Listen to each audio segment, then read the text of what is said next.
We know that programs are very confrontational in a misguided effort to break through the defenses of young people and to make them more vulnerable to the messages and the control of the program.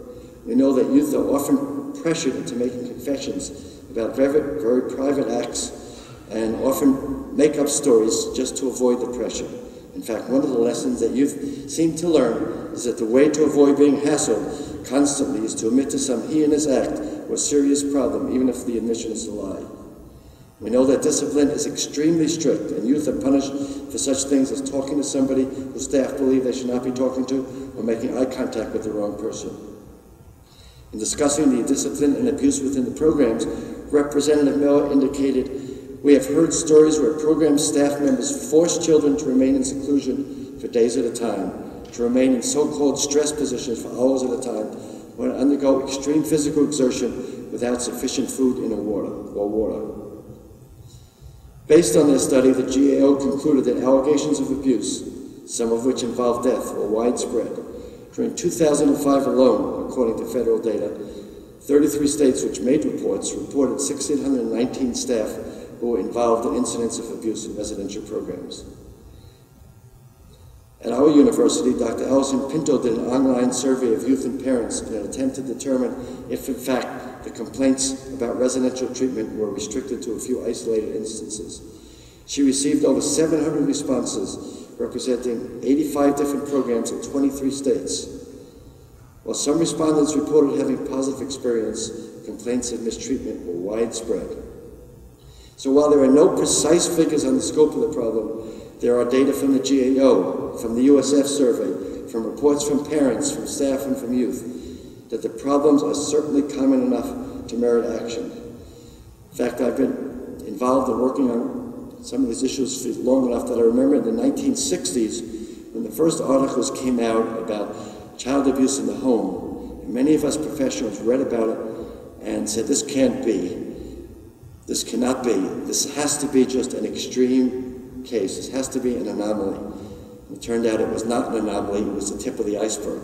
I really fear and suspect that what we're talking about now is the tip of the iceberg. And while there is an absence of comprehensive outcome data, there can be no more striking outcome than for a young person to die in a program. The GAO initially did a study of the circumstances surrounding the death of 10 youngsters, and then later supplemented it by looking at other cases in which a young person had died. A strong theme in these deaths was the failure of staff to identify when a young person was in genuine physical distress and emotional distress, instead typically considering that their behavior was a manipulation and an attempt to get out of work. In their review of the circumstances surrounding the 10 deaths that they studied in depth, the GAO found 4 striking patterns: untrained program staff, misleading marketing of programs, the occurrence of abuse before the fatalities occur, and negligent operating practices. There is no simple solution to this problem. We meet here today just by coincidence, about a week after the Stop Child Abuse in Residential Programs for Teens Act of 2009, H.R.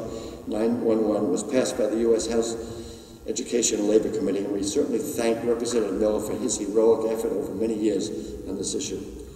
We're pleased with this and delighted with it, but we recognize that H.R. 911 is only one part of what needs to be done. We recognize that strong licensing laws can be a help, but only if they are accompanied by the necessary resources for rigorous monitoring and enforcement. Otherwise, licensing laws may be misleading, may mislead consumers into believing that license programs meet certain criteria that may not in fact meet. We believe that part of the solution will be to develop more and better alternatives to remote residential placement and to educate parents and professionals about these programs, about these options. We clearly owe this to the young people of our country and to their families.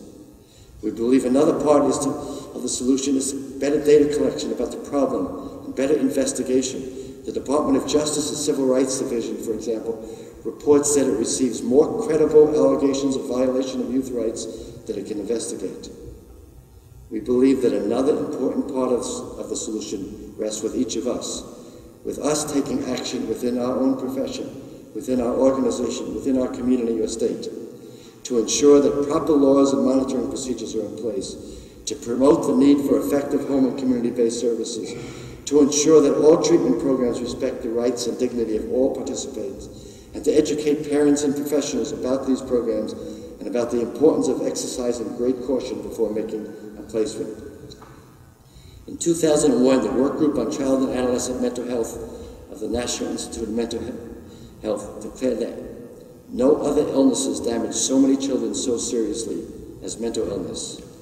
And what could possibly be worse than to respond to the legitimate needs of our youth by sending them to programs that cut them off from their friends and families, beat them and humiliate them, and leave them scarred forever and feeling worthless. We have much work to do. Let's move this agenda along. Thank you.